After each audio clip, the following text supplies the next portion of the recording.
Welcome to Shardcast, the Brandon Sanderson podcast. We're a bunch of mega fans giving you the news, discussion, and of course, a whole lot of opinions about Brandon's work and the Cosmere. I'm Eric, and joining me is Ian. Hey, I'm WeiryWriter. Also joining me is Evgeni. I am still Argent. And lastly, we have Rosemary. Hello, I am Kaymyth. And I'm Chaos. And this week, we're going through more JordanCon Words of Brandon. Same amount of podcasts as the Oathbringer tour. We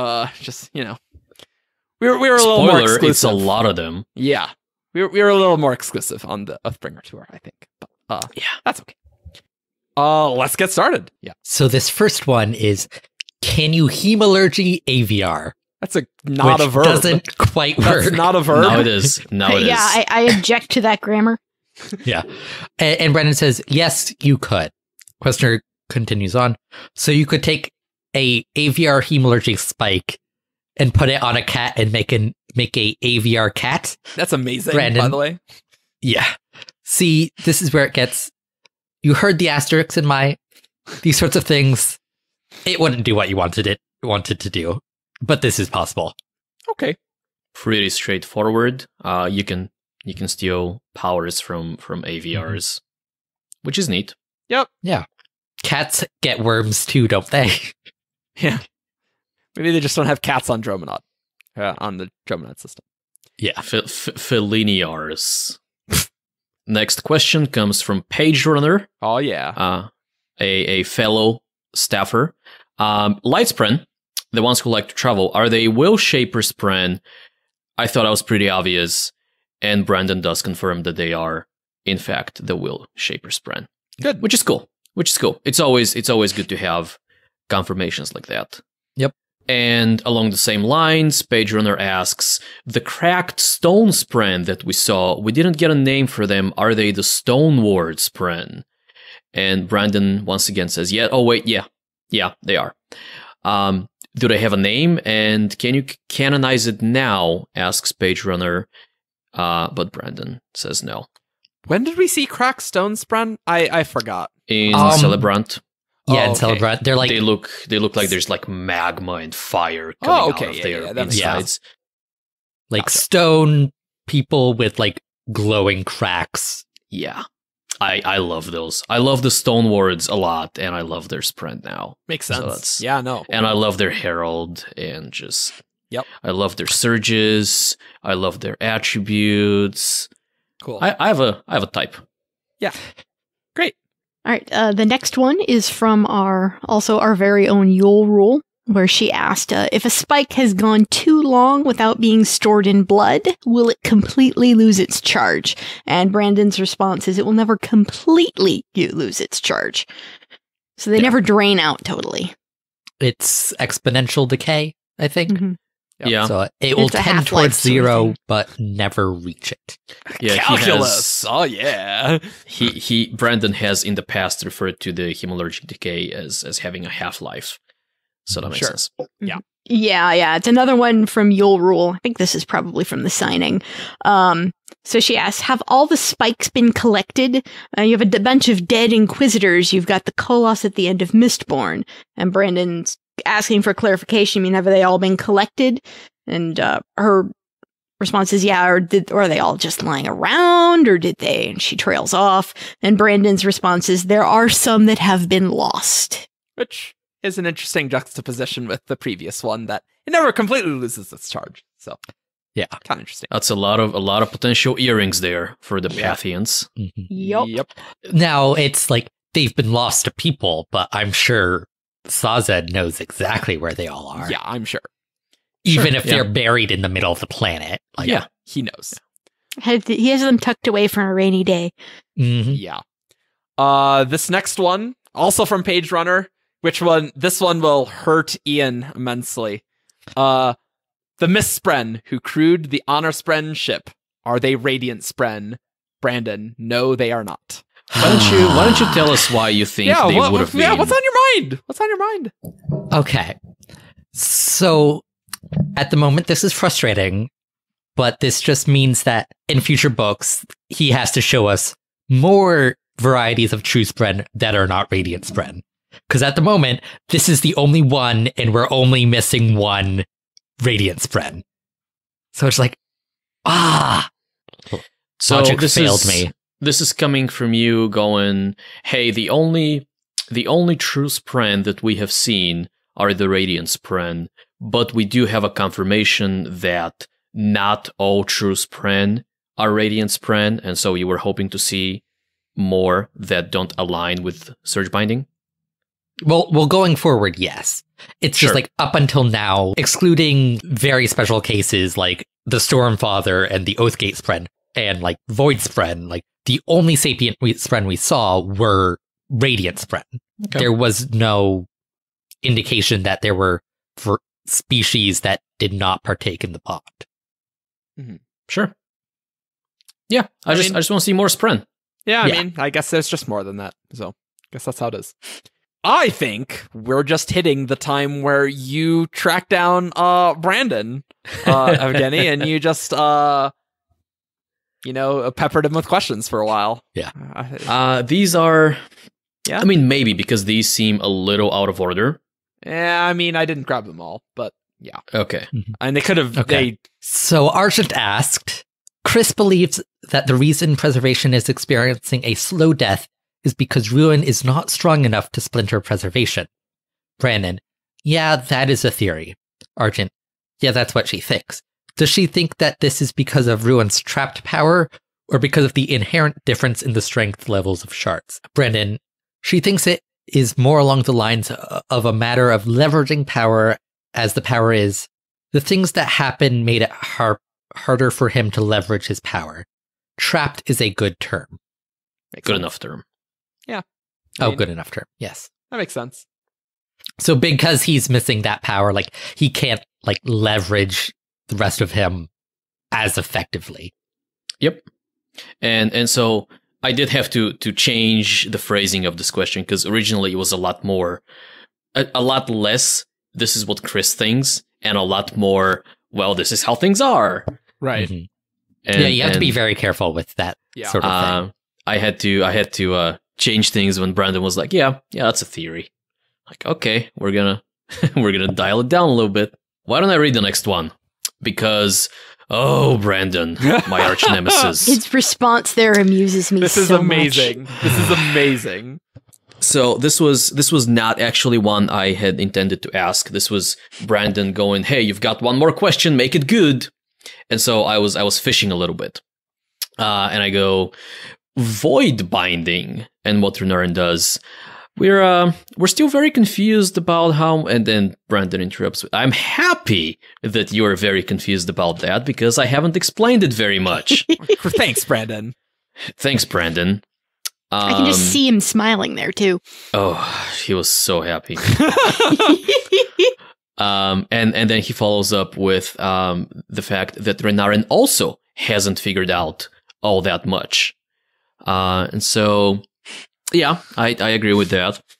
And we're not even sure whether he's a void binder. Yeah, he says Brandon. And I continue. He probably is a void binder, right? I mean, you listeners can reference back to a previous cast, I think, where we actually I don't know if we've talked about the page on the cast. We did mention it, I believe. I was going to refer them to. Yeah. Yep. It's all on that Void Binding podcast that we did a while back. Yeah. So it does look like he might be a void binder, but he might look like a special kind of void binder, or half void binder, half surge binder, or something weird. Anyway, Brandon is happy we're confused. Thanks, Brandon. And so I end with, okay, well, so probably a void binder. Not gonna ask you that. You're probably gonna raffle that. And I was like, yep. Great. I want to raffle that. Well, wasn't it like before Oathbringer that's like, oh yeah, you'll see what Renarin is in Oathbringer. Yeah, it'll be clear. Really clear. Nope. Yeah. I mean, kinda, but Gavilar's Brandon- Black Spheres. They're exactly Yeah. what you think it is. Yeah. Look, Sometimes Brandon thinks things are more clear than they actually are. Yeah. Because he actually knows what's going on. Yeah, that's true. I bet that helps. Yeah, I'm sure. So, the person who asked, It's said by Syl that everything has a spren. Does aluminum have a spren? And Brandon's response is, does aluminum have a spren? This is a good question for philosophers in world. I would say that the majority of them would say yes, it's just a very isolated and unresponsive spren. There are some who would say no, it's the dead material that has no spren, but others would argue that the dead material with no spren would just disintegrate to death. So aluminum is kind of a strange duck. Yeah. So this ties into the weirdness that is aluminum in the Cosmere. Which gets more and more weird. And Yeah. the whole thing of everything having a spren is sort of a philosophical statement, and no one's ever actually poked an aluminum spren. Mm-hmm. But like, I like the idea of like, it is the dead material that has no spren is weird Is and really interesting. fascinating. Yeah, that is cool. Then on this next one, Argent asks, would aeons work better? It would work even better if they were drawn with a cartographer or calligrapher's attention to detail. If you draw a map of Arelon. Brandon does a long pause.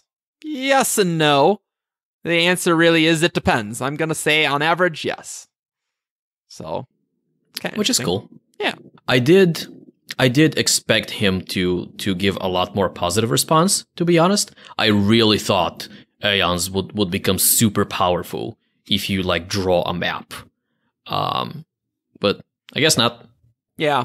And then this the next one, Argent also asks, are the Heralds champions of honor in the same way that Tanavast was encouraging Dalinar to force Odium to choose a champion? And Brandon says, similar. Which is really cool to me. I love this one. I like it a lot.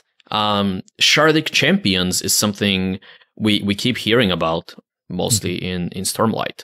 But like, what does that entail? How much power do you get? What responsibilities do you get? Because you're a champion of honor, are you now bound to act honorably? What does acting honorably even mean when honor has been splintered, right? Yeah. Really, really excited to see where this whole champion stuff is gonna go. I mean, that's a big question considering the end of Oathbringer, right? Yeah. But I guess this is going to, if Odium were to choose a champion, we would probably end up with something similar to like an anti-herald, right? This is what it kind of implies. I guess it's just interesting that the unmade are not that, and the fused are not that either. You know, like that's kind of interesting to me.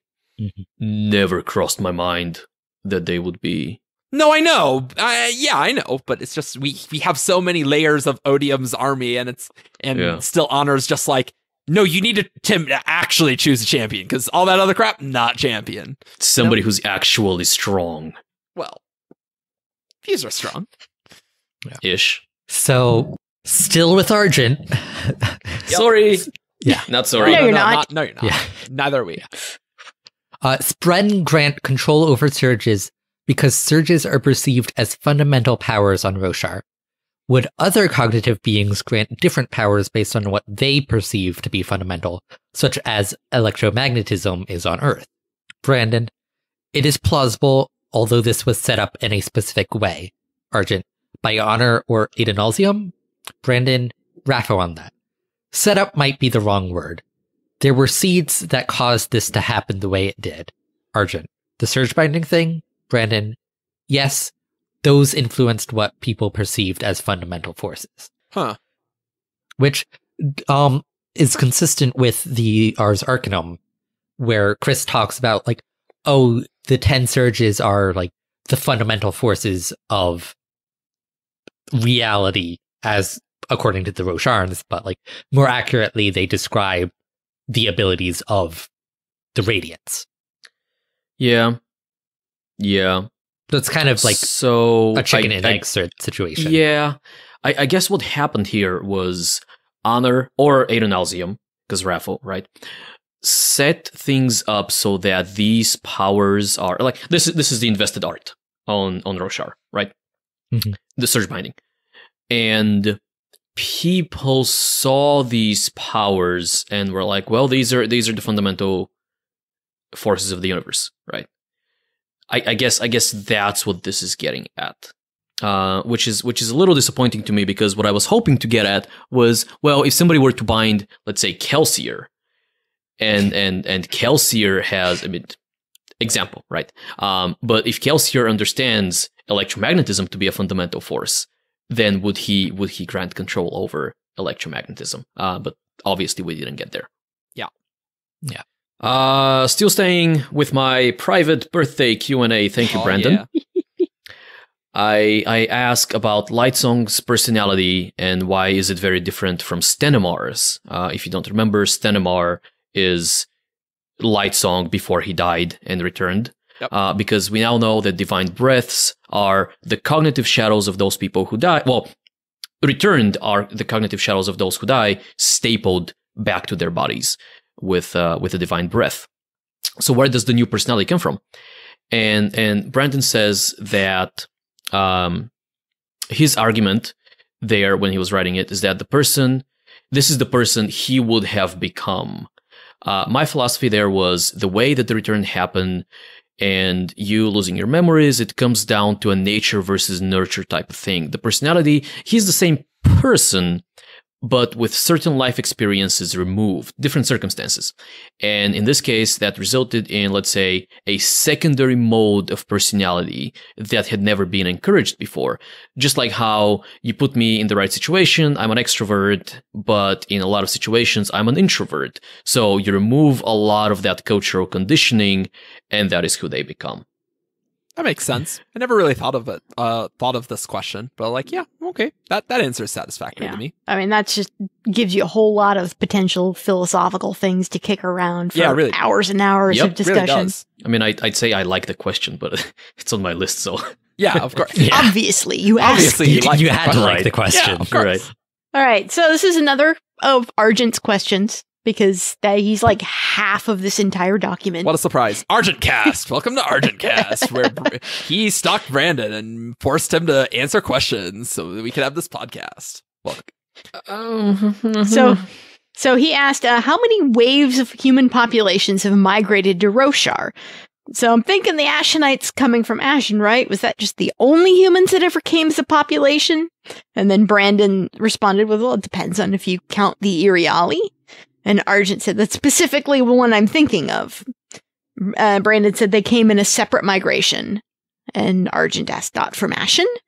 And he affirmed, not from Ashen. And then Argent says, from whatever the third land was. And then there's not a response to that. Well, that's fascinating. It is. Multiple migrations to Roshar by humans. Yeah, Mm-hmm. and wherever the crap the third land was, you know? Mm-hmm. This kind of blew my mind in a small way.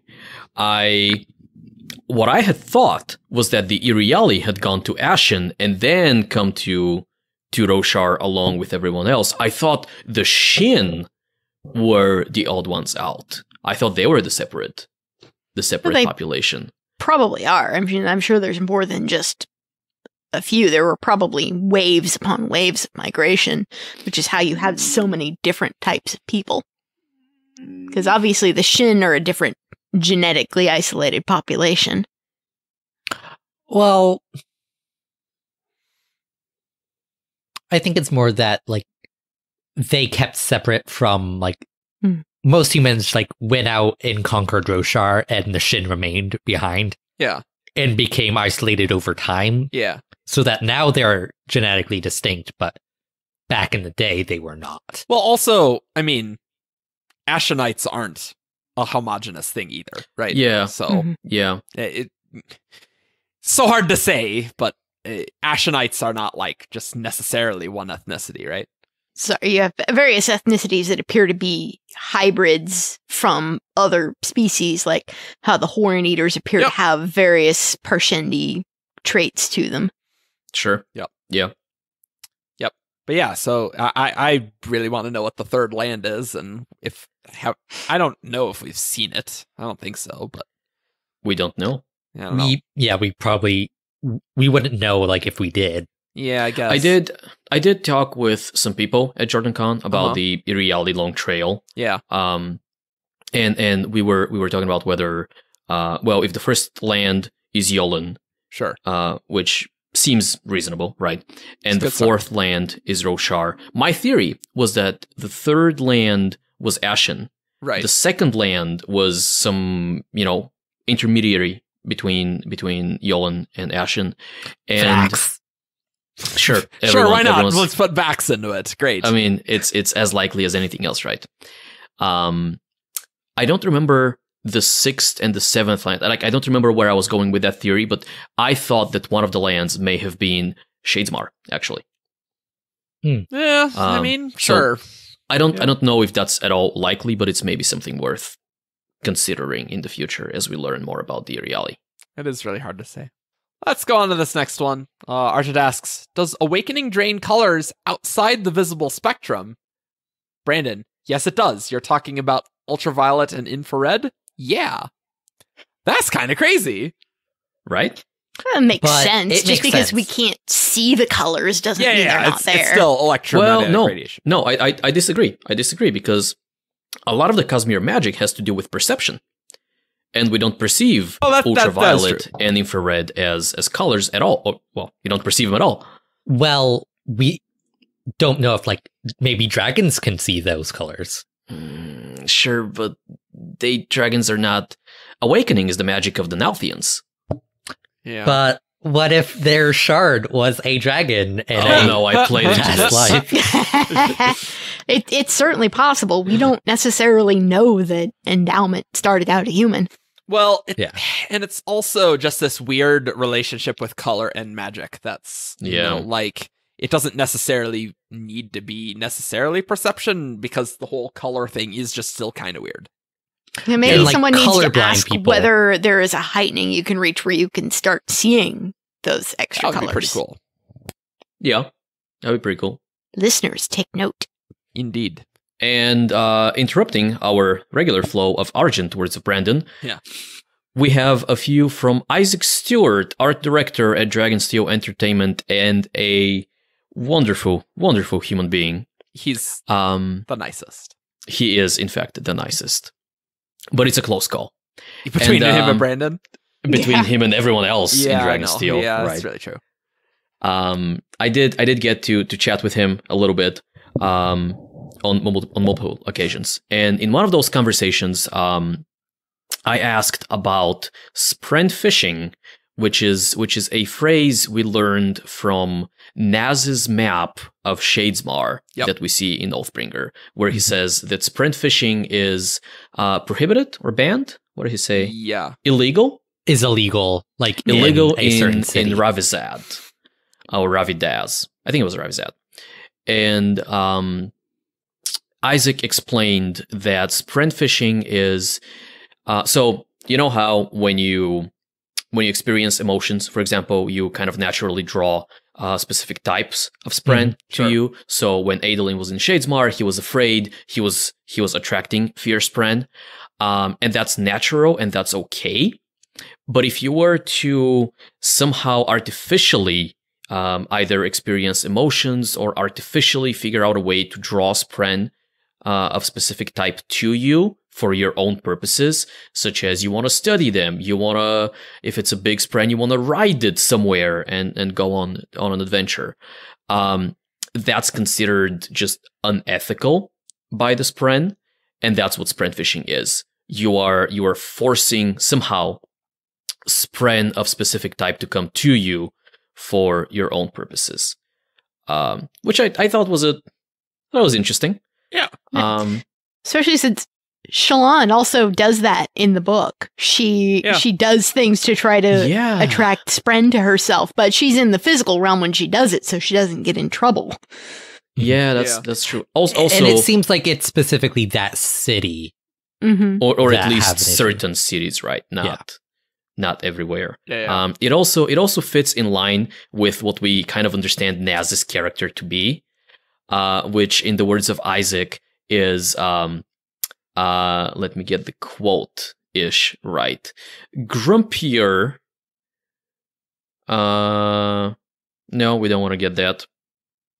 He's like a young Peter Capaldi. Which, for those of you who watched Doctor Who, you are familiar with how grumpy old Peter Capaldi can be. And so a young, Scottish, angry world hopper who's also been described as a James Bond who works for Chris.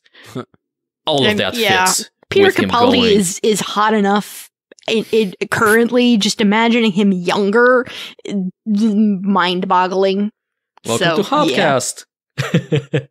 Additional small tidbits from my conversation with Isaac, or other conversations with Isaac, is that he's currently outlining a Nikki Savage story that he may or may not write in the future, depending on a number of factors. And if you don't remember who Nikki Savage is, she is featured in one of the broadsheets in Mistborn Era 2. Bands sheet? Yes, Probably Bands. I think it's Bands. Yeah, I think it's Bands. Where she tells of her encounter with the person we understand to be Naz, and he shoots her with his shades gun, as some have called it, because it looks like it shoots shades from Threnody, which is weird, but it Naz. Weird. So, and for the record, like that story was written by Isaac. It was. Yep. So that's a thing that hopefully will happen in the future. Yeah. Cool. I'm excited for that. Ian, why don't you do this? Yep. So back to Argent words of Brandon. Yep. Mm-hmm. Why were Seons unaffected by the Reod? Brandon, they were. Argent, they were. How? Brandon, Raffo. The Seons got raffled by the Reod, you guys. Yeah. Which well, let's look at that one, because it's confusing to me, right? Mm-hmm. Obviously, we don't know how Seons worked pre-Reod, pre-Chasm line, right, or pre-Chasm. But they have an actual Aeon that is like the center of their power and mind, and when the person they bond with, when they get chosen by the Shayod, the Eons go insane. Yeah. Mm-hmm. And so the fact that the chasm that caused the Reod would break Elantris and everything else that had anything to do with Elantris, I would have expected the Seons to just break, because they don't have the chasm line. Well, yeah. Well, if we go into some questionably canon ideas, because like in the original draft of the ending, Seons were able to basically sacrifice themselves and like expend their Aeon to have an effect. And it's like Ayin, who was Reod and Seon, like whose healing. Ayin is healing. It means wisdom, but it does healing. Yes. Which annoys me. Like, expended itself to heal Hrathen. Right. That got deleted. So, like, we don't know if that's canon, but perhaps the trouble would have been, like, if they tried to actualize their Aeon, like, it might not work. I mean, also remember, they're not just, drawn Aeons. They are actual splinters of devotion. Mm-hmm. So there's a bit more to them than that. Yeah, sure. Yeah, like they don't have to draw in power from the door. Yeah, like the Aeon isn't connected to. Well, is it kind of connected to their personality? Like maybe, but like it's not like. Okay, yeah, it's probably nowhere near as much as it would be for an Elantrian. Yeah, right. but it's also like really intricately connected with how Seons are created, which we don't know. Yeah, which would be in like an Elantris sequel. That's when we learn more about it. So like how you would get like a splinter of devotion in like this current state, like Seons were created. So it's weird in many senses. So, but we now know that they were affected by the Reod, just not how. Yep. All right. So Argent asked, "How do visions in the Cosmere work?" And I'm thinking realmatically. And Brandon, so almost always it's glimpsing into the spiritual realm.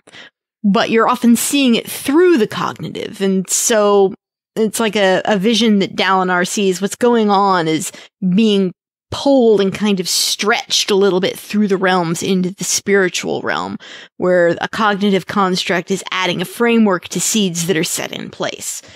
And Argent says, so you can kind of comprehend the spiritual.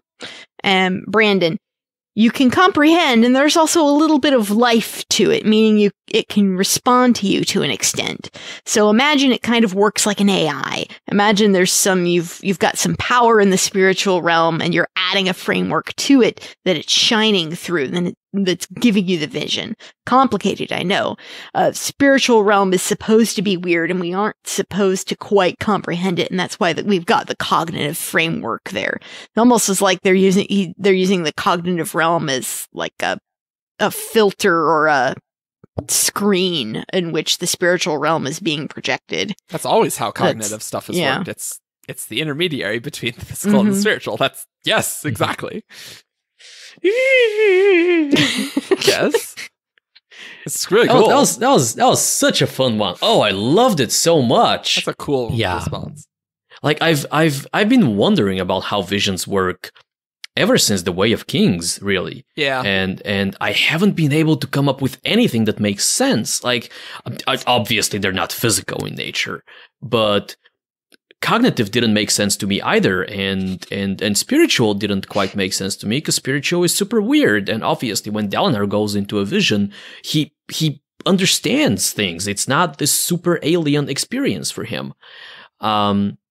And so the fact that there is a cognitive framework in the spiritual realm, and people who experience visions are being kind of stretched throughout the three realms, all the way up, as I imagine it, to the spiritual. It's almost, it ties back to that Word of Brandon we talked about a podcast ago, about shards manifesting in the physical realm, where it's almost the opposite, right? If you're a shard, you are all pretty much in the spiritual realm, and you kind of puncture down to the physical. And if you are a physical being experiencing visions, you're being kind of a little bit stretched up there to the spiritual, and you get a little bit of that shardic experience. And obviously, if you're somebody like Kelsier, who's got a shard as a buddy in a buddy cop movie, to kind of share the spiritual realm with you, you get more than just a glimpse. You get, like, Kelsier saw a lot more than, what I would imagine a physical being would see if they just looked at the spiritual. So really cool stuff. Yeah, it was interesting how he compared it to artificial intelligence and used that as the explanation as to how the visions can adapt to your self-insert. Yeah. So that's the explanation of how it's so interactive. Mm-hmm. It's really cool. I mean, all Shardic construct things like this are really cool. Like, how did preservation do the things preservation did? And this is just cool to hear about. Like, this is a thing that shards can do. And anything like that is cool. And it is also a little bit surprising to me that Brandon had obviously thought all about the mechanics of how these things work. Yeah, didn't have to think about that at all. It's just like, let me tell you.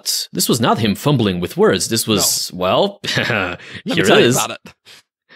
Yeah, it doesn't surprise me at all. He thinks about these things pretty extensively. Yeah. Let's go on to this next one. This one, Argent, is one you tried to track down for a long time, but now we have it again on audio. And we have it twice, in fact. Yeah, we do. The Argent. The reason Odium dealt with the Celes shards in the way that he did, whether that was primarily because he was inexperienced in splintering, and so he knew what he wanted, and so he knew that he wanted nobody to take the shards. Brandon, there were better ways he could have done what he did, Argent. And he then learned at least a little bit better?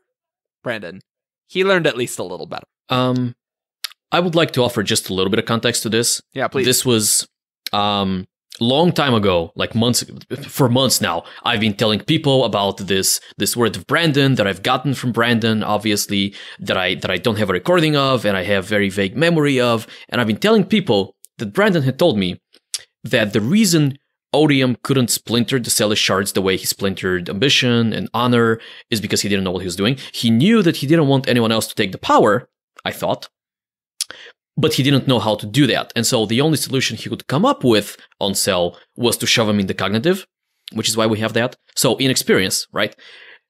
I couldn't find the recording. And so I confronted Brandon on my first day. So mind you, this word of Brandon is from the 3rd. On the first day, I go to him. I think I found the first day word of Brandon. Yeah. Yeah, I think this is the first day. It's somewhere in there. Yeah. Yeah. But I asked him about it. He said, are you going to record this or not?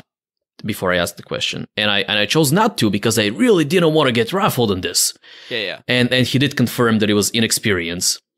Later on, turns out we did have a recording, which is going to be in Arcanum somewhere. Mm-hmm. But the thing we just read was me confirming for like the 3rd time that it was in fact Odium's inexperience. Yeah, and looking at this other quote from your first day, it's all kind of weirdly out of order, but you ask that, and Brandon says he didn't want that to happen, but he didn't know that he didn't want what happened to happen. And Brandon says there are better ways to do what he wanted to do, which he later did a better job with. But there's not a lot of experimenting he could do. Yeah, because you only got 15 other shards. You can't really learn splintering that well. So I'm really excited we got on the record confirmation for this one. Yeah, it's cool. Because I thought I was going insane, man. Yep. Yeah. So Chicken Bites asked, can you soul cast aluminum into other materials? Brandon, aluminum would strongly resist any sort of soul casting. Billy, the moderator, chimed in, like, would that resistance be overcome? Could be overcome? Brandon, this is the question. Everything can be, right? Aluminum in the Cosmere was created and can be created. So people ask me this, cannot, like with a powerful enough magnet in our world, what can you do?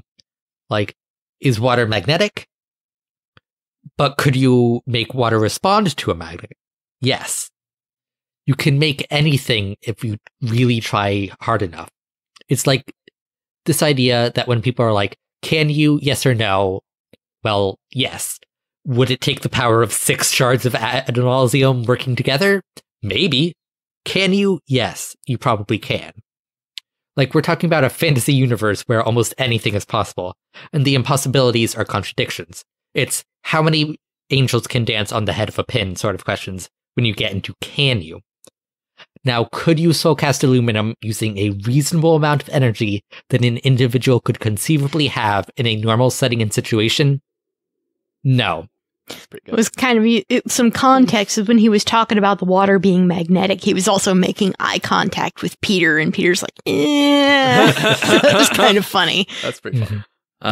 Additional context, he looked a little agitated at this question because he's been going on about people asking him, can you not? Yeah. And like, well, I mean, theoretically, maybe. So for future reference, dear listener, preface every question with, can you, using a reasonable amount of energy that an individual could conceivably have in a normal setting and situation? There you go. And then ask your question. If you want to ask that. I just like the idea of like, yes, you can change aluminum, but it would take 6 shards. Well, I don't know if he's actually being serious. Yeah. He's just like choosing something ridiculous. No, it was an offhanded example. Yeah. But like, it's possible. Like, there's a number there. Like, how many shards would it take? At least 8. Half of them. Yule Rule asked, are Inquisitor spikes and Khandra blessings and Kolos spikes interchangeable? Like, if you spiked it in a different way, and Brandon kind of hesitantly said, you could make that work and it wouldn't be that hard, but just as they are, no. And Yule Rule said, would nothing happen or would weird stuff happen? And Brandon, weird stuff would happen. The pause, but one's not very hard to make work. That one's not very hard to make work. I'd like to hone in on Kandra Blessings and Kolos spikes rather than Inquisitor spikes, because Inquisitor spikes steal ability, whereas like Allomantic or Ferrochemical ability, whereas Kandra and Kolos spikes spike out a part of preservation from your soul. Yeah, that's like your humanity. Yeah. So they're very different type things. Yeah. But which is probably why trying to switch everything around would cause weird stuff to happen. Yeah, but would like Kolos and Kandra spikes be interchangeable? Like, maybe more so than of. Inquisitor spikes. Definitely. We know that like Kandra spikes are specifically crafted to be blessings. Kandra spikes. Yep. That's and true. And there's Kandra something really special about them. don't like replacing their spikes with somebody else's. It messes with their heads. Right, exactly. Identity. Yeah. Yeah. So I think this one it's safe to constrain to Kandra and Kolos. Yeah. I love this question. Will we ever know the exact place and time of Honor's death occurred, and will it be significant? Brandon says yes, and Raphael. Well, good, because that should feel important. Good. Yeah. On the other hand, the exact time and place of Preservation's death.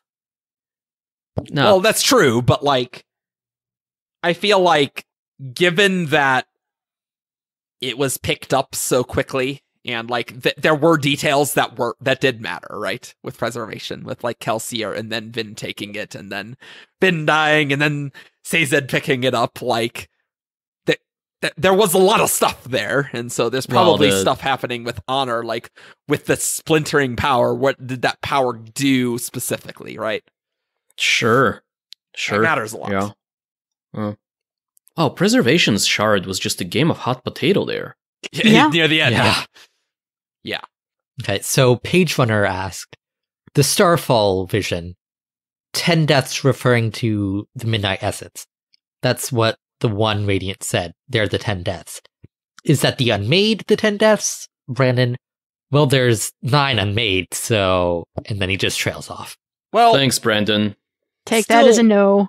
Still, though, good to remember that the 10 deaths are a thing, because that has been mentioned once. Yeah. So, good. I'm glad that has not been forgotten. Yep. I believe some people have taken that to imply that there may be a 10th Unmade. I'm highly skeptical of that. Which I am not very supportive I've seen people of.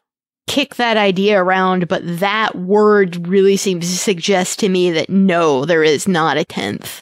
Yeah, that one's pretty explicit. Well, there's 9 Unmade. Yeah, Brandon I mean, just straight up that did kills that theory right there. It's more that we don't have any info on the 10 deaths, and we have more info on Unmade, really. Right? Yeah. All right, so I'll read this one. Page Runner asks about the Dromonod name, and they just named it. It doesn't fit with First of the Sun culture. And Brandon says it's not named after. It's the name comes from somewhere else. It's not meant. Don't read in too much into it being Latin. And Page Runner asks, so it's not a Yolish name? Brandon, no, it's not a Yolish name. Once in a while, I'll make them very, very Roman if I want you to make that connection. So, like, that's one of the first times, like, he's explicitly, like, Yolish names are Romanesque. Saphandrius Maxtori. So. Like, I guess that's very true. Latinate. Yeah. Name. That is true. Yeah. Good. And keeping with the Dromonod system, Page Runner follows up with whether the different world in that system share a culture, because we do know that the first, 3 or 4 are known to have civilizations there. So he wanted to ask whether it was a single civilization that kind of spread to 3 planets, whether one planet colonized different ones, and things like that. And Brandon does confirm that the other planets do have their own names. They're not all sharing First of the Sun, which is very centered around First of the Sun, right? Yeah. Second of the Sun and so on. They do have their own name. And Page Runner tries to fish for whether one of those names is Obrodai and gets hard raffled. Shocking! Who would have thought? Yeah. And no one whatsoever was surprised that day. No.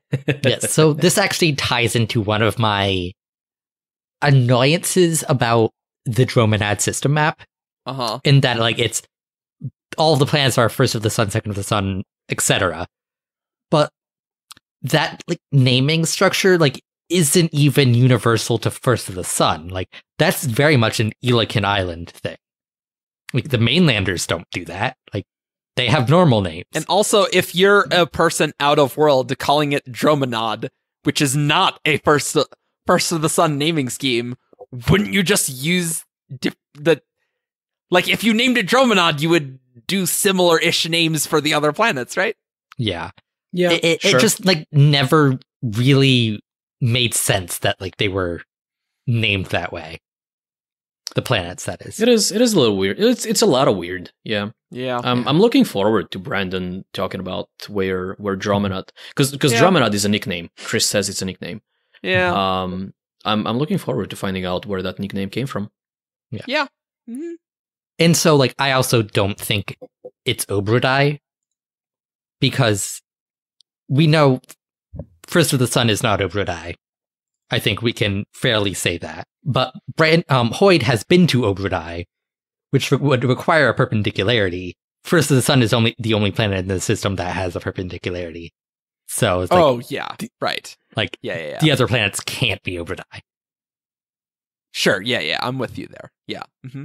Okay, so Mac asks if one ferochemist keeper, a full ferochemist, spiked another ferochemist and got a hemalurgical whatever from that person, pick a power, any power, would the first one now have enough of the second keeper's identity to use all of their metal mines, or would it just be kind of trails off? And Brandon's response was, ooh, that's a good one. I'm going to say yes, but it's a hesitant yes because it's actually a question I haven't worked out yet. So you can have that as a yes unless I hit it in the books and I'm looking at the notes and decide that wouldn't work. But I think that it would. That I would don't know. make I sense. just kind of like it. I like it when people ask stuff about how ferochemy and allomancy and all the Well, it's getting at metallic arts identity and work. stuff. But And yeah, how, like, and all of that. that hemalurgic, charge is the correct word, or invest, Mhm.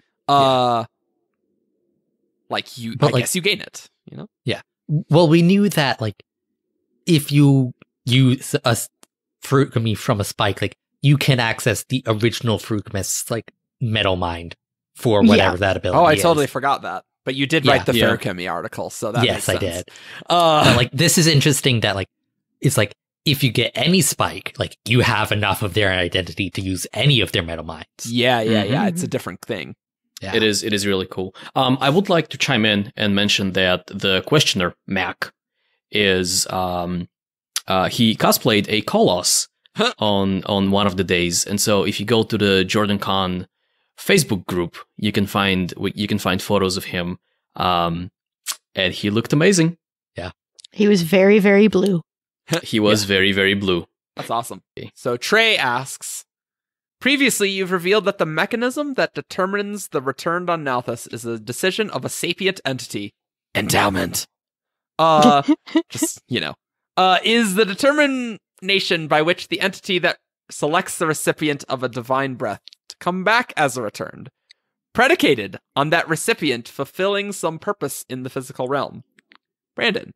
So the question is, why does the entity that picks who returns, why did they pick who they did? And your question kind of implies there's, like, specific tasks to fulfill. I'm going to say there aren't specifics, but there are certain things the entity is looking for. Trey, in the physical realm? Brandon, yes, there are certain things they are looking for. Now, let's just say this entity is not necessarily the most consistent of entities in the Cosmere when it comes to making decisions like this, but there are certain things they are looking for. So that's What does crazy. that even mean? I don't know, but that's, like, we don't know very much about endowment at all, and that's pretty big.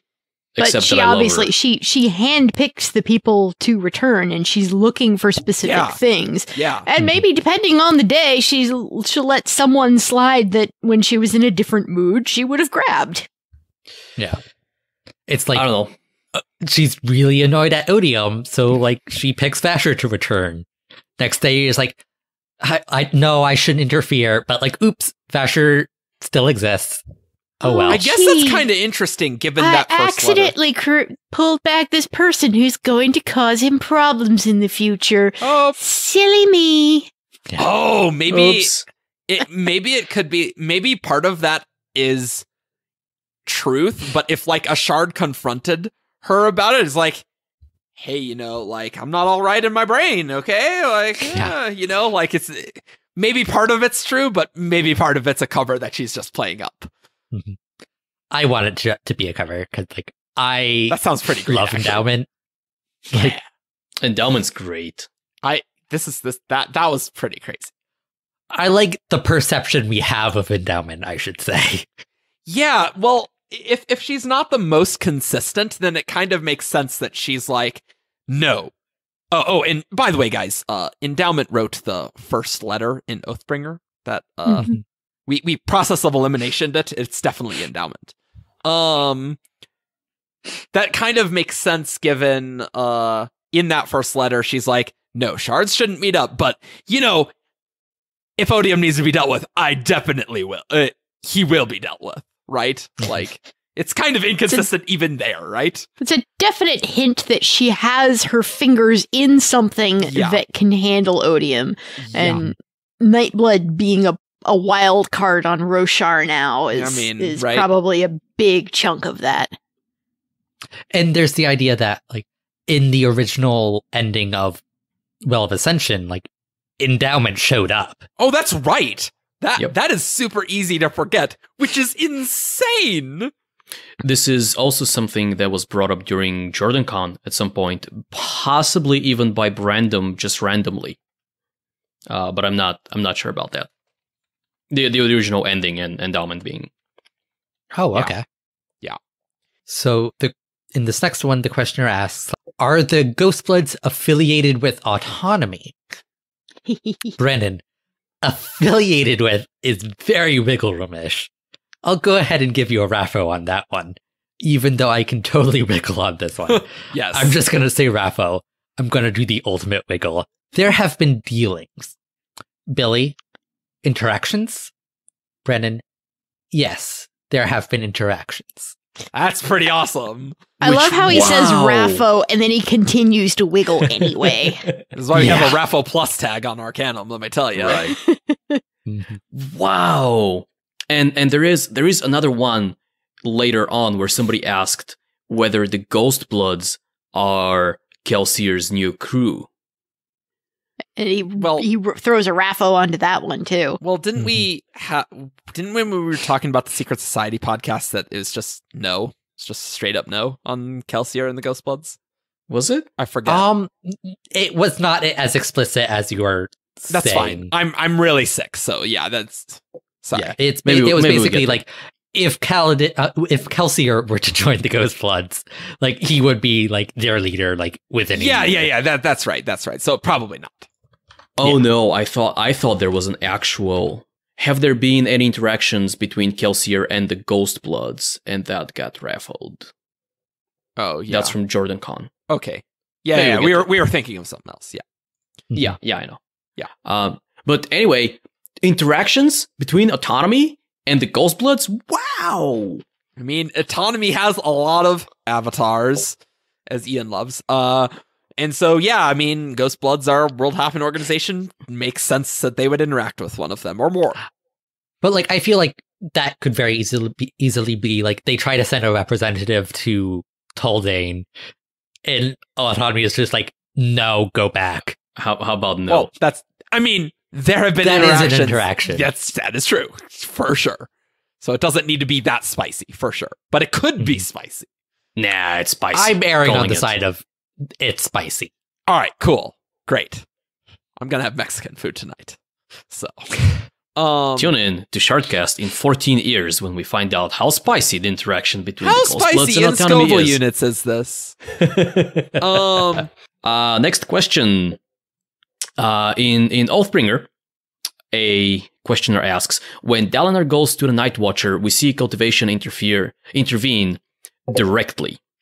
How closely does she supervise other Nightwatcher visits? Could the Nightwatcher give a boon that cultivation wouldn't want her to? And Brandon responds with a well, yes. Wouldn't want her to is a strong phrase. Like, cultivation is always aware of what's going on. Cultivation rarely intervenes, even if she thinks it would be a bad boon, because she wants the Nightwatcher to learn. And she also is very interested in seeing what happens, so rarely intervenes but is aware. To which the questioner responds with, would she intervene if she thought the boon would help Odium? And Brandon hits that with a not necessarily. That is interesting. Which I just think it's important to note out that just because something helps Odium doesn't necessarily mean it hurts cultivation.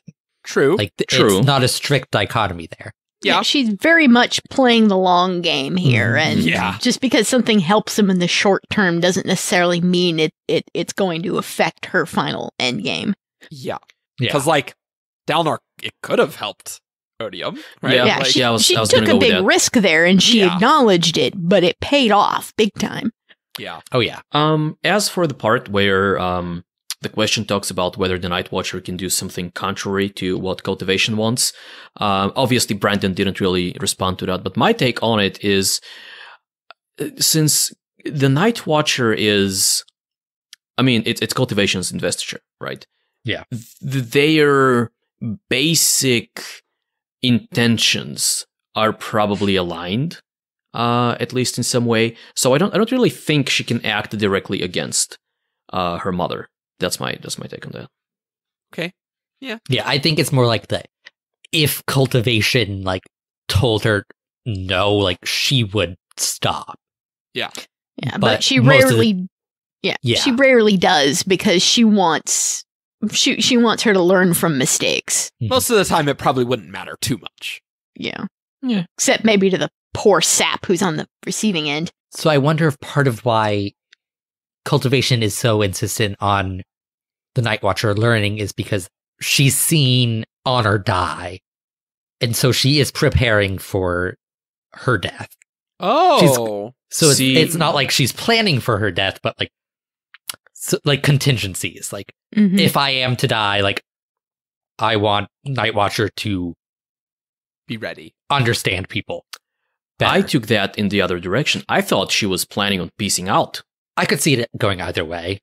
Because I Well- could see cultivation choosing the point of her sacrifice of herself at a very it's strategic impactful. point against Odium. Like, she's going to take Odium out with her. Sure. That sounds like something somebody who has lost a loved one Mhm. might Sure. do. I think I have talked about that before on the podcast. I think, yeah, we definitely did. And there's certainly no reason why she couldn't have multiple reasons for doing what she's doing I to imagine cover multiple contingencies. much like endowment, but cultivation especially would have many contingencies for a great many things. Mhm. Yes. So Trey asked, the term the God Beyond is used across several worlds and stories set in the Cosmere. Is this piece of terminology one that's spread across the Cosmere through the intermingling of world hoppers and native populations? And if not, is it merely a conceit that the translation into English we read encapsulates similar convergent ideas? And Brandon really liked this question, and we're going to kind of condense it down. He Yeah. really mostly focuses on the translation artifact thing, and basically it's not. Whenever anyone in any language is referring to the God Beyond, they are using as close to that exact phrase as exists in their language. So the ties are intentional. He never actually goes into saying whether it's because of world hoppers or if it's just something that's embedded into the basic culture of the Cosmere, but it's definitely not a linguistic conceit. Cool. Which is cool. Yeah. Yeah. Yeah. It's almost like a permeating Cosmere-wide religion, right? Yeah, Yeah. it is. Though, we do have an alternative name for the God Beyond on Cell, which is the which unknown is god. the unknown god. Yeah. If they are the same being. I'm pretty sure Brendan has said they are. There's a strong Sure. implication of it, at least. There definitely is, but Yeah. All right. This next one, Ted, Winespring brother, asks, given that shards and perhaps ascended beings have intents similar to their names, Brandon, more that they have names similar to their intents, which I already have a lot to say on this, but Ted, would unity be a natural enemy of autonomy? Brandon, possibly. You say natural. Ted, well, would one eliminate the other one, but more towards autonomy trying to break up, Brandon, to break up unity. It's so hard to say because autonomy is a bit of a strange duck. Like, what counts as being autonomous? Is absorbing everything and becoming one again autonomous or not? That's kind of your question that you get into. And the way autonomy looks at it right now is no. Autonomy wants to remain autonomy. Autonomy does not want to be corrupted by anything else. And autonomy would think that the shards are better on their own. But this is a natural effect or part of the... Does that make sense? Ted. Well, it's also along the lines of Odium wants to break up the other ones so they don't. Brandon. Odium just wants to be the top dog. And your two ways to be top dog are to climb higher or to lower everyone else. And he's like, we're going to lower everyone else. Because I know if I combine, it stops being me and what his opinion is. I would no longer be the person I am. I would change into something else. And then that person gets to rule. And I don't want that person to rule. I want to. So one of the interesting things here is that unlike previous mentions of Unity, Brandon doesn't outright go, hey, you're assuming that Unity is a shard. Which he did do at JordanCon, that he's just like, I'm not going to talk about it. So.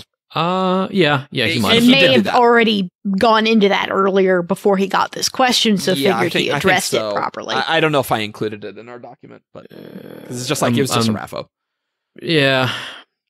It also talks about Odium's plans for the Cosmere as a whole, stuff. which we already knew. Yeah. Mm-hmm. I dislike the premise of this question, like, have intents similar to their name. Like, this just goes back to the word intent is not a real word in the Cosmere. I mean, it is, but not. But Brandon corrects that to be the other way around, doesn't it?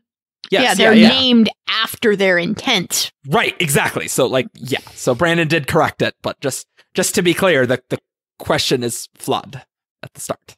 Yeah. The concept that we are using for intent is just that, like, getting at this thing that is the shard and what its goal thing is, sort of thing. And there's this question of how does a person interpret that? But anyway. Yes.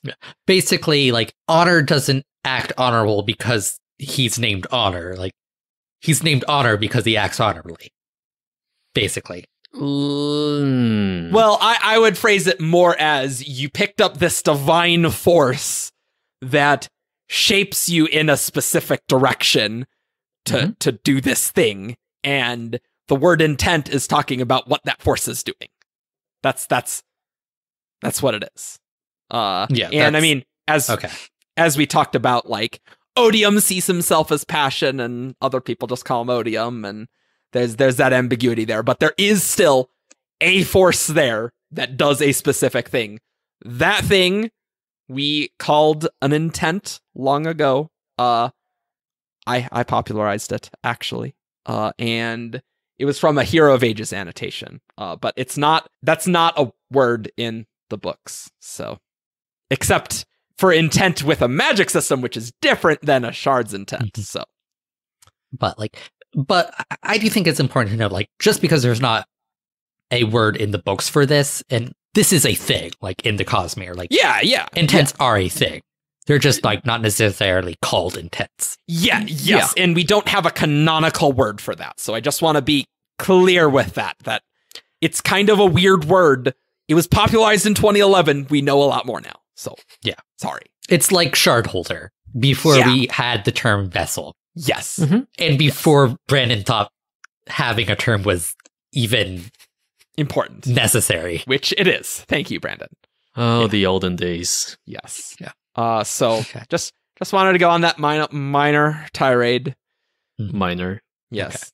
Yeah, some minor. Okay, so Argent and a whole bunch of other people talk to Isaac about the White Sand graphic novels, Oh yeah. and specifically why there is a radio.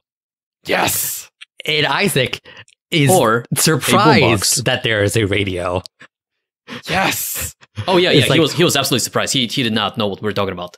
Yeah, so basically, he eventually saw a photo. It's like, oh yeah, that's a radio. Like, and his thought was that the artist like drew something in the background, and then the colorist, who is not the same person as the line artist, like saw it and thought like, oh, that's a radio. I'm going to color it like it's a radio, when that wasn't necessarily like the artist's intent, and that it just slipped through the cracks because Isaac and everybody had confirmed the line art and didn't think it looked like a radio. Right. And Isaac also says that they'll have another person for Volume 3, not the second person that they got for Yeah. Volume 2. Mhm. Also, I would like to just quickly say, Kenton, get me my boombox. It's very important for the ritual. That's my Lord Mastral voice. What have we done? You're welcome. Thank you, colorist for White Sand, for giving me this great meme. Thank you. I would like to continue it. Thank you. And we are officially out of Words of Brandon. For this podcast, there are a few more available on Arcanum, wob.coppermine.net. You can go read and, more importantly, listen to those. Mm-hmm. Before we wrap up, the last bit I would like to mention comes from another unofficial conversation. Unofficial meaning I didn't record that because we were just chatting. Between me and Isaac Stewart, an illustrious human being. And in that conversation, he did confirm that Team Sanderson, Dragonsteel Entertainment, is working on a Nalthus essay and star chart, very similar to the ones we saw for many of the other worlds in Arcanum Unbounded. Mhm. They don't have a release date for those, but they would fit very nicely with the 10th anniversary of Warbreaker coming up next year. If you are in the future, dear listener, that's 2019, and you may in fact already have the essay and the star chart in your hands. So, In which case, we are very, very envious of you. yes, we are. Yes. Please send them back in us time. from the past. We are Definitely doing a very podcast excited on about that. this. For sure. 100%. So Warbreaker 10th anniversary, pretty good candidate. They may release at least one of those things early. It's a theoretical possibility. But chances are it will be no later than the anniversary. That's awesome. I'm excited. Yeah. Do you have any last JordanCon words? It was awesome. Everybody should go because JordanCon is best con. Yeah, I think I'll start going next year. I can confirm. One of these years, I'll make it. Yeah. Maybe Yeah. the next time Brandon's there. Yeah. Which we usually know about reasonably ahead of time. Yeah. I believe tickets or registration is at its lowest price until like August. September or something. Yeah. It through the end of August, I think. Yeah. Maybe through the middle. And Brandon, I think, announces those things the year before. Like, I feel like we've known about Brandon attending this year's JordanCon. We knew that in 2017. Yeah, because we Mhm. know he's not attending the 2019 one. Right. So, but even if you don't get the cheapest ticket, it's the difference between like 40 or 45 US American dollars. Not a big deal. And even Freedom when bucks. even when Brandon's not there, there's usually someone from Team Sanderson. I don't know that Peter's ever missed because that's his fun Yeah. con. That's Good. where he goes to unwind. So if you do wind up seeing him there in an unofficial capacity, don't pester him too much, but you can go up and say hi and Peter's tell nice. him that he's awesome. Peter's nice. Peter is nice. I will confess, not knowing Peter, just having interacted with him online, on the 17th shard, really. He intimidated me a lot. I thought he was really scary. That's fair. I can see that. Having interacted with him many times, that makes sense. A huge portion of that was the fact that every time he had literally every time he had responded to a post of mine, it was to either disagree with me or correct me. And so I walked up to him like, Peter, do you hate me? He doesn't. No. Peter's great. Yep. Isaac's great. Kara's great. Karen's great. All of them are great. Brandon's great. Dragonsteel, Emily just is the company, great. is just super great. It is So, the best company. It is so weird that we are in a fandom where, like, you can like an artist, right? But sometimes they turn out to be total jerks. Yeah. This is not that time. Like, No. not at all. And, like, everyone around that is just so nice. So, It's ridiculous. again, if you ever get a chance to go to a signing, definitely do that. And JordanCon's pretty cool. So, Mhm. All right. So we have one last thing to do, and it is who's that Cosmere character? All right, guys. So we got some Cosmere clues for characters. That was a sentence. I'm sick. We've recorded 3 of these in a row. Whatever. We've been sitting here for 6 hours. we have. Let's just get into it.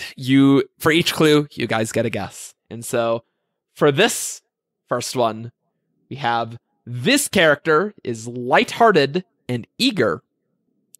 Syl? No. Good guess, though. TN. No. I like how our go-to, one of these times it'll be TN. Light Song. No. All right. Next clue. This character is on Scadrial. I'm gonna guess Spook. No. Okay, I like good. how you're physically pained from saying that, too. Yeah. I mean, Scadrial doesn't have that many lighthearted characters. No. It's a pretty bad place. I mean, I'd hazard a guess at Wayne at this point, because he can be most of the time until he's sure. being angsty. That's true. But no. Oh yeah, that's right. Era 2 is in fact still Scadrial. I know. We're still, because the Era 1 books are so long, longer compared to like doubles the size. So You say Scadrial, we go to Era 1. I know. Yeah. Right. Mm-hmm. Next clue. Well, let me hit right, you okay. up with Aurienne. Ooh, that's a good guess, but no. I would not call her lighthearted. Like, I didn't know what to guess. so she I is just wanted stone cold. Like, Okay. Yeah. She's bubbly at least, but Well, no, wasn't That's an Aurienne act. the one It is. in book 1? well, not book no, one. Alrianne it shows up in book 2. Yeah. What was Breeze's girlfriend then? That's That's book two. Alrianne. Yeah. She's not in book 1. She's not in book 1. Why are we talking about book 1? I don't know. Well, let's go on to the next clue. Doesn't matter. This character really likes newspapers or broadsheets. Oh no, it's that one. God. It's that one? Which one? God, there was in Shadows of Self, and I feel comfortable talking about this because I'm never gonna guess it. I believe it was Marcy, who was going to go to the governor's speech or whatever it was, and she bought a newspaper from this bubbly, not urchin, but like merchant, vendor of newspapers and broadsheets. And if that's the answer, dear submitter of the question, please don't do this. No. But yeah, okay. Okay. No. That is... No. I'm going to guess Alamancer Jack. No. That would have been my next guess, too. Yeah. Oh, we're gonna be so stumped on this one. Yeah. I will say this one's pretty hard. I shouldn't tell you that, but... 4. This character is employed by Wax. Employed by. Oh my god. We are all helpless beneath the onslaught of unhelpful clues. No. This is helpful. This is really helpful. There is a scene. Oh my god. I'm never gonna remember this, so I'm just gonna go. Was it the butler? Would you accept that as an answer? It is not the butler. Okay. I haven't guessed on this clue yet. No. Correct? Nope. No. Okay. It's just me. I'm gonna guess Nikki Savage. No. At this point, She's the not only employed by character Wax. Oh, that's left true. I can think of who is like enthusiastic and happy is Milan, but No. Not All right, his clue employee. 5. He drives coaches. Cobb. Hoyd. It is Cobb. yeah. Oh, It it's is Cobb. Cobb. Okay. But I just looked at the scene, and I don't really think Cobb actually liked broadsheets, although... Oh, no. He does like the broadsheets. Okay, sorry. Who sent this one in? Because Wax Who gave... did send this one in? Ben did not tell me who sent this one in. Sorry. So So it's Grace? Okay. Was this you? I think this is probably a Grace question. This is probably a Grace question. On clue 4, I was like, it's either the butler or Cobb. I just don't remember. Yeah, Because there was a I scene... like it. There was a scene where Wax goes somewhere and he has a broadsheet or a newspaper and hands it to, I guess we now know, Cobb, and confides with someone else that, hey, he likes those things. It may have been for the crosswords. I just don't remember. Wax nodded to Cobb and handed him the broadsheet. Cobb grinned. He loved the things. That's Okay, all maybe. we get. Okay, so I've made that up. Let's do one more while we're here. I will say that I guessed Cobb earlier, so for a You Grace did. one. So I feel like I'm close enough on this one. Oh, okay. All right. Let's do one more. This- Sure, why not? Bring on the pain. Yeah. Oh, no. This was not Grace. Disappointed. All right. This next one. This character was killed Well, of Ascension. is it Lindavar? No.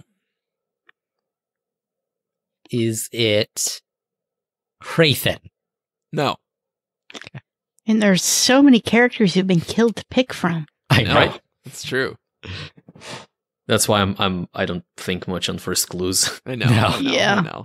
Well, Want the next one? okay, well, we know Elakar's dead. It's not Elhokar. Gotta This get char- our colon fix in there. Yeah. This character has dark violet eyes. Well, we're definitely on Roshar. Maps? Maps is not a No, light eye. not Matt. Oh, he said stark violet eyes. dark violet. Dark violet. I think that's still light eyes. Like if you're dark eyes, you have brown eyes pretty much. Violet. No, like there are like many colors of dark Yasna. eyes. Yasna had. Is it Yasna? It's not Yasna.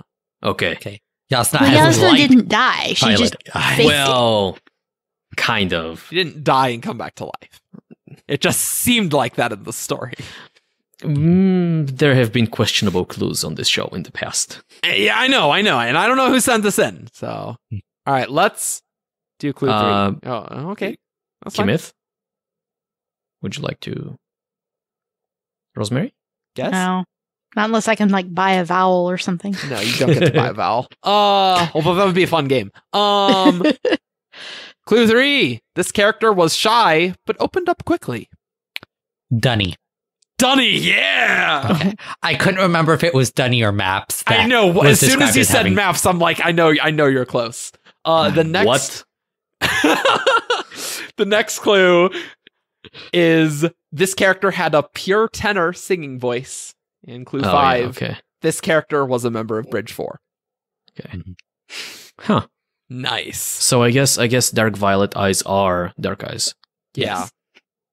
Oh, I remember that scene. They talked about it. Yeah. and how it's unusual for a Lethe and is Yeah. more common among And he was talking about how in a certain light you can see.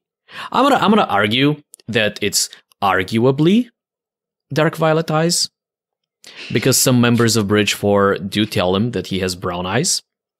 This is an invalid question. I would like to take my point for pointing that out. I don't know. I've tried to And make ladies and argue, gentlemen, and it hasn't Argent is worked yet. being pedantic.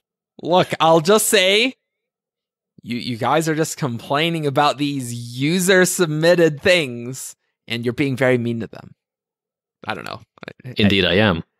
Okay. Oh, wow. Shots fired. Shots fired. Send your angry messages to at Argent on Discord. So there you go. Please feed my rage. Yes. Yeah, he's away from JordanCon, so now it's all Yeah, salts again. he lost JordanCon, so he's like, wait, Yep. where'd my happy go? Yep. I am back to my salty self. Yep. So follow us on 17shard.com, Twitter, Facebook, SoundCloud, subscribe on YouTube, like us on YouTube. You can find us on iTunes. You can leave us a review on iTunes, and you can also find us on Google Play.